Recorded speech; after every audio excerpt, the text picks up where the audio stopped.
Hello, this is Mrs. Betts. Hopefully there'll be no dishwasher in the background this time. I'm reading from chapter School.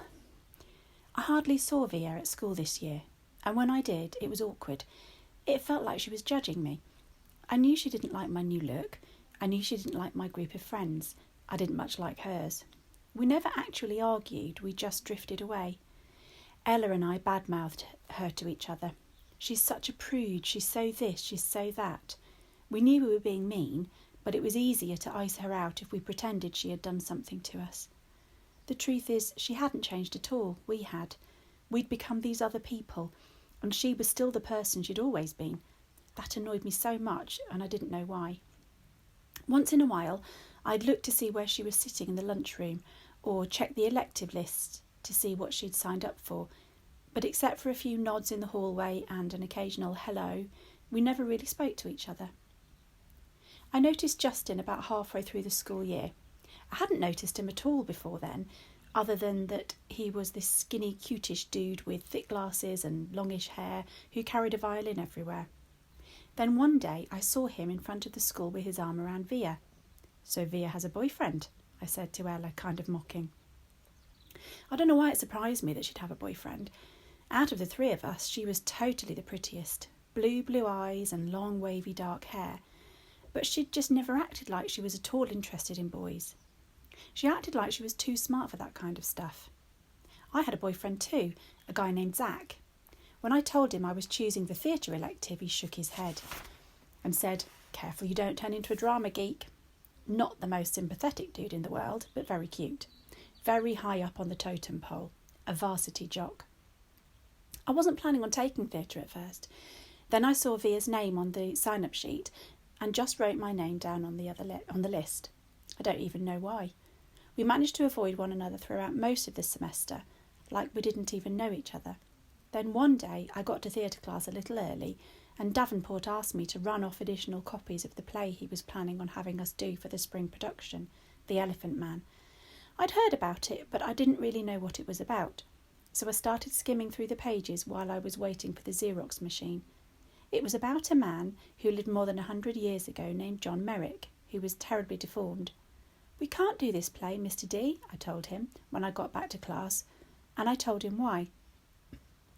"My little brother has a birth defect and has a deformed face, and this play would hit too close to home."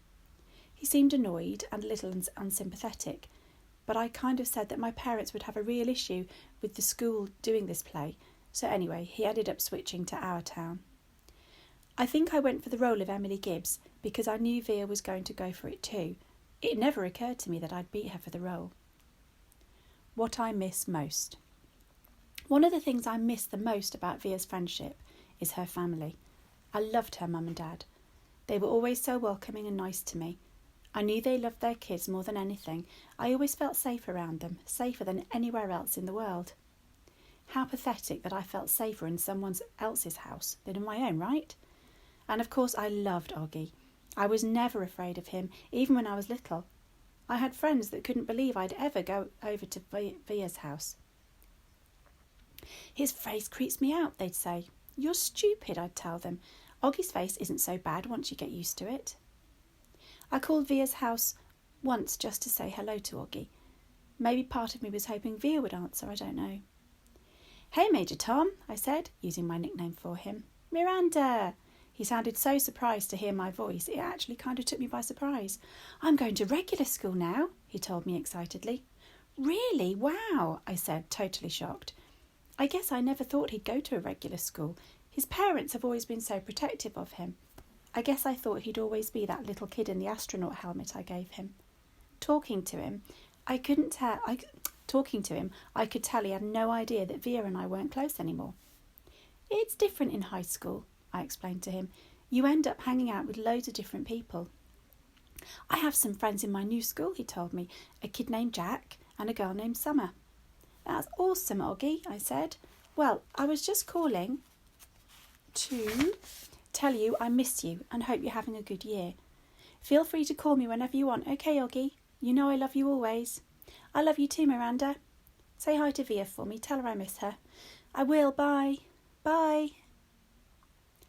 Extraordinary, but no one there to see. Neither my mother nor my father could come see the play on opening night. My mother because she had this thing at work, and my dad because his new wife was going to have her baby any second now and he had to be on call. Zach couldn't come to opening night either. He had a volleyball game against Collegiate he couldn't miss. In fact, he had wanted me to miss the opening night so I could come cheer him on. My friends all went to the game, of course, because all their boyfriends were playing. Even Ella didn't come. Given a choice, she chose the crowd. So, on opening night, no one that was remotely close to me was even there. And the thing is, I realised in my third or fourth rehearsal that I was good at this acting thing. I felt the part. I understood the words I spoke. I could read the lines as if they were coming from my brain and my heart. And on opening night, I can honestly say I knew I was going to be more than good. I was going to be great. I was going to be extraordinary, but there would be no one there to see. We were all backstage, nervously running through our lines in our heads. I peeked through the curtain at the people taking their seats in the auditorium. That's when I saw Oggy walking down the aisle with Isabel and Nate. They took 3 seats in the 5th row, near the middle. Oggy was wearing a bow tie, looking around excitedly. He'd grown up a bit since I'd last seen him, almost a year ago. His hair was shorter, and he was wearing some kind of hearing aid now. His face hadn't changed a bit. Davenport was running through some last-minute changes with the set decorator. I saw Justin pacing off stage left, mumbling his lines nervously. "Mr. Davenport," I said, surprising myself as I spoke. "I'm sorry, but I can't go on tonight." Davenport turned round slowly. "What?" he said. "I'm sorry." "Are you kidding?" I muttered, looking down. "I don't feel well. I'm sorry, I feel like I'm going to throw up." This was a lie. "It's just last-minute jitters." "No, I can't do it, I'm telling you." Davenport looked furious. "Miranda, this is outrageous." "I'm sorry." Davenport took a deep breath, like he was trying to restrain himself. To be truthful, I thought he looked like he was going to explode. His forehead turned bright pink. "Miranda, this is absolutely unacceptable. Now go take a few deep breaths and—" "I'm not going on," I said loudly, and the tears came to my eyes fairly easily. "Fine," he screamed, not looking at me. Then he turned to a kid named David, who was a set director. "Go find Olivia in the lighting booth. Tell her she's filling in for Miranda tonight." "What?" said David, who wasn't too swift. "Go!" shouted Davenport in his face. "Now!" The other kids had caught on to what was happening and gathered around. "What's going on?" said Justin. "Last-minute change of plans," said Davenport. "Miranda doesn't feel well." "I feel sick," I said, trying to sound sick. "So why are you still here?" Davenport said to me angrily. "Stop talking, take off your costume and give it to Olivia, okay? Come on, everybody, let's go. Go, go!" I ran backstage to the dressing room as quickly as I could and started peeling off my costume. 2 seconds later there was a knock and Via half opened the door. "What is going on?" she said. "Hurry up, put it on," I answered, handing her the dress. "You're sick?" "Yeah, hurry up."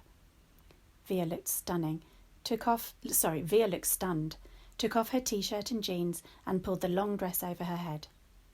I pulled it down for her and then zipped up the back. Luckily, Emily Webb didn't go on until 10 minutes into the play, so the girl handling hair and makeup had time to put Via's hair up in a twist and do a quick makeup job. I'd never seen Via with a lot of makeup on. She looked like a model. "I'm not even sure I remember my lines," Via said, looking at herself in the mirror. "Your lines." "You'll do great," I said. She looked at me in the mirror. "Why are you doing this, Miranda?" "Olivia!" It was Davenport, hush shouting from the door. "You're on in 2 minutes. It's now or never." Via followed him out the door, so I never got the chance to answer her question. I don't know what I would have said anyway. I wasn't sure what the answer was. The performance. I watched the rest of the play from the wings just off stage next to Davenport. Justin was amazing, and Via in that heartbreaking last scene was awesome. There was one line she flubbed a bit, but Justin covered for her, and no one in the audience even noticed. I heard Davenport muttering under his breath, "Good, good, good." He was more nervous than all of the students put together. The actors, the set directors, the lighting team, the guy handling the curtains.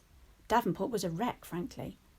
The only time I felt any regret, if you could even call it that, was at the end of the play when everyone went out for their curtain calls. Via and Justin were the last of the actors walking out on stage, and the audience rose to their feet when they took their bows. That, I admit, was a little bittersweet for me. But just a few minutes later, I saw Nate and Isabel and Oggy make their way backstage, and they all seemed so happy. Everyone was congratulating the actors, patting them on the back. It was that crazy backstage theatre mayhem where sweaty actors stand euphoric while people come worship them for a few seconds. In that crush of people, I noticed Oggy looking kind of lost. I cut through the crowd as fast as I could and came up behind him. "Hey," I said, "Major Tom." After the show. I can't say why I was so happy to see August again after so long, or how good it felt when he hugged me. "I can't believe how big you've gotten," I said to him. "I thought you were going to be in the play," he said. "I wasn't up to it," I said, "but Via was great, don't you think?" He nodded. 2 seconds later, Isabel found us. "Miranda," she said happily, giving me a kiss on the cheek, and then to August, "Don't ever disappear like that again." "You're the one who disappeared," Oggy answered back. "How are you feeling?" Isabel said to me. "Via told us you got sick." "Much better," I answered. "Is your mum here?" said Isabel. "No, she had work stuff, so it's actually not a big deal for me," I said truthfully. "We have 2 more shows anyway, though I don't think I'll be as good an Emily as Via was tonight." Nate came over, and we had basically the same exact conversation. Then Isabel said, "Look, we're going to have a late-night dinner to celebrate the show. Are you feeling up to joining us? We'd love to have you." "Oh, no," I started to say. "Please," said Oggy. "I should go home," I said. "We insist," said Nate. By now, Via and Justin had come over with Justin's mum, and Via put her arm around me. "You're definitely coming," she said, smiling her old smile at me. They started leading me out of the crowd, and I have to admit, for the first time in a very, very long time, I felt absolutely happy.